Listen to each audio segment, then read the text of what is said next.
Welcome to a new episode of Short Comic Introduction. You know, sometimes there are comics out there where you think after reading them, why haven't you read them earlier, or why haven't you heard of them earlier? For me, one of these instances is Scurry by Max Smith. This relatively young webcomic, what I could gather, started in January 2016. I have heard of it before, but I really never checked it out.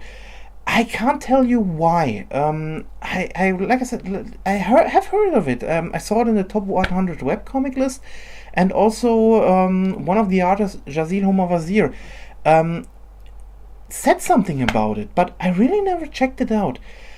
This is until I saw the Kickstarter campaign for Book 1.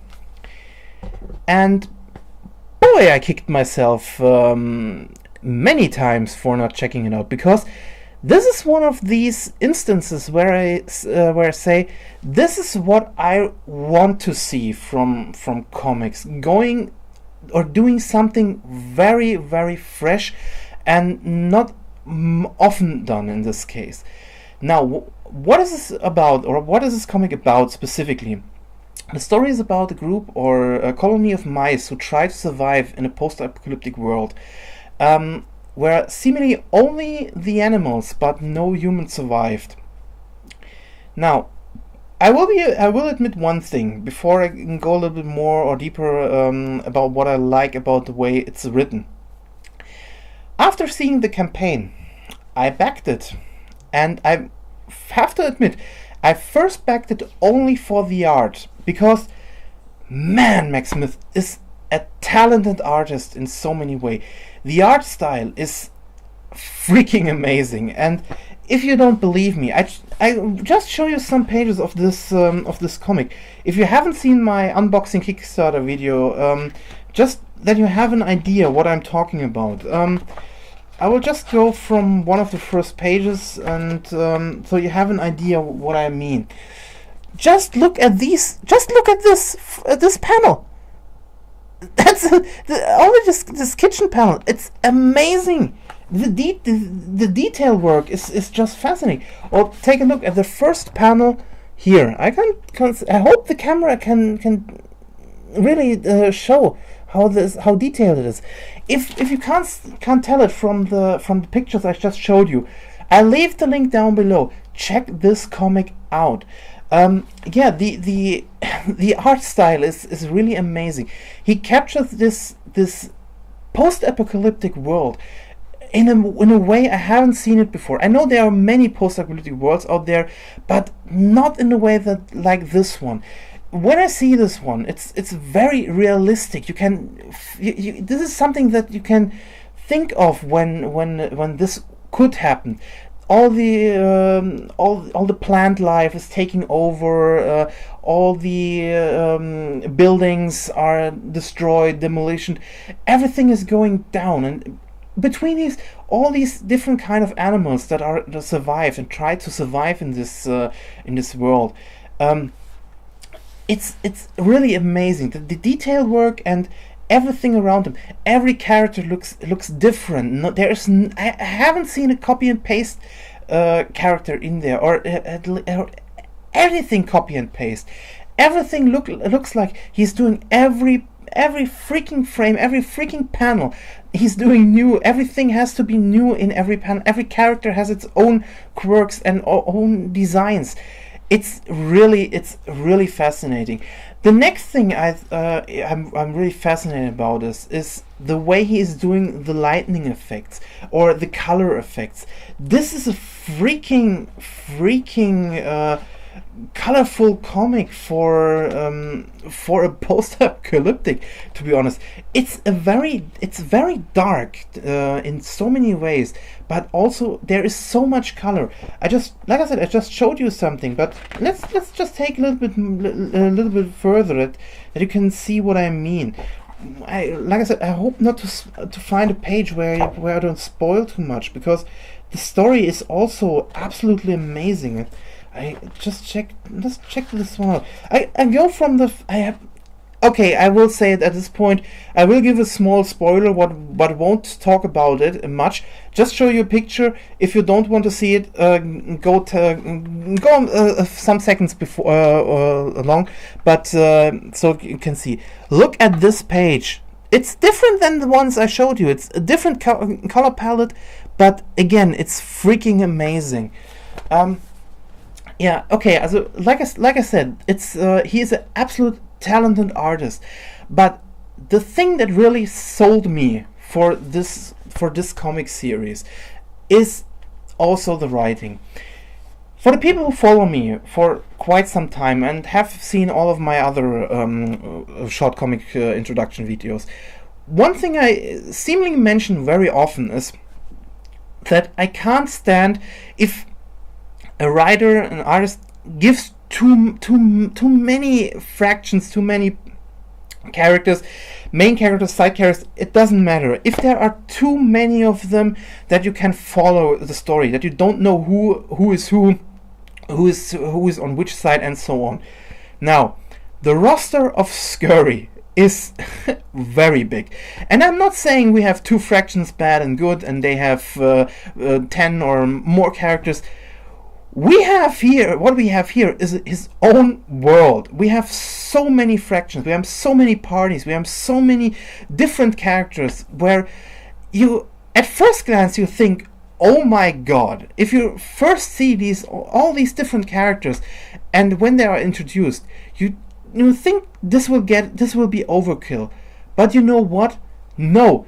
After reading the first book, I still knew who is on whose side, who has its own agenda, who is doing what in this case, who is just trying to survive, who is on or what they do.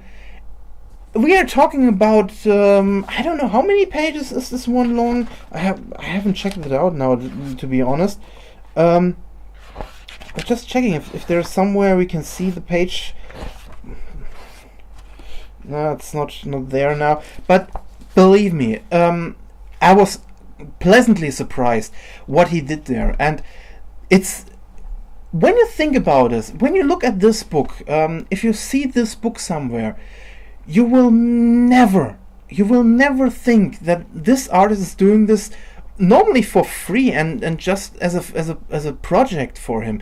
You think, when you see this book, this is something made by a big professional in the business, and that it amazes me that what he's doing. And it's, like I said, the story, the way he's writing a story about this post-apocalyptic world, and how these mice try to survive. It's very realistic. Let's say it this way. I know talking about mice, speaking animals and realism it's kind of a stretch, but believe me, when you read the comic, you never have the feeling that it's just a comic you are reading. The way they interact with each other, the different kind of interactions, what they are doing and why they are trying to do specific points, it's really, you never have the feeling that something that's really unrealistic, how someone would think in this case. It's hard to explain without spoiling the whole story. But let's say it this way: many people like these kind of, or let's say, one of the big inspirations for this comic was the Secret of Nim. And I, even if I haven't personally seen it, I know, I should do that by. I have heard a lot of good things about this one. One thing I always hear people mention when they see tell about this movie, say how they think, how interestingly it's told, how everything is working into each other, and how all these fraction works. And if you're a fan of this movie, I think to 100% you will love this comic, because just, and like I said, I haven't seen it, but just from what the people tell me or told me, and reading this comic, I see so many parallels in so many ways. But again, I would check it out. It's amazing work what he did here, and it's like I said, I can still kick myself that I haven't read it earlier, and I only backed it because at first glance I thought this was just a good-looking comic, but nothing else. And yeah, I slapped myself in the face for that. Definitely, this is a highly recommendation.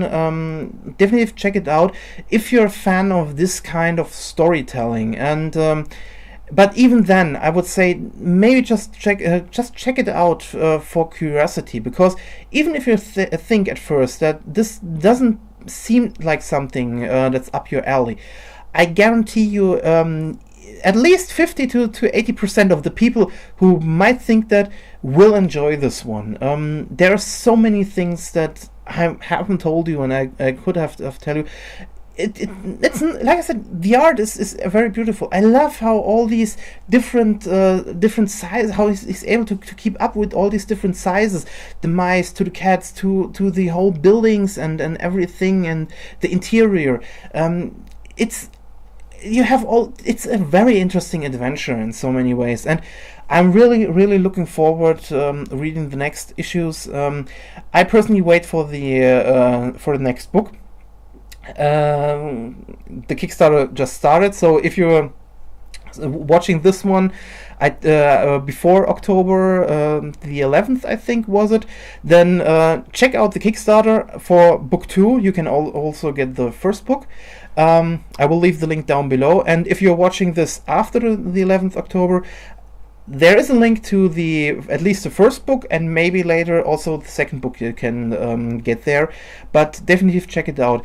There's also the way you can support him by Patreon, and I will leave the link down below. So if this is something you really like, then as always you can support him by just commenting his Kickstarter, his Patreon, or just try something, or just share with the world that there's a really interesting comic out there. So again, check it out, and thanks for watching, and hope to see you soon in the next episode. So bye.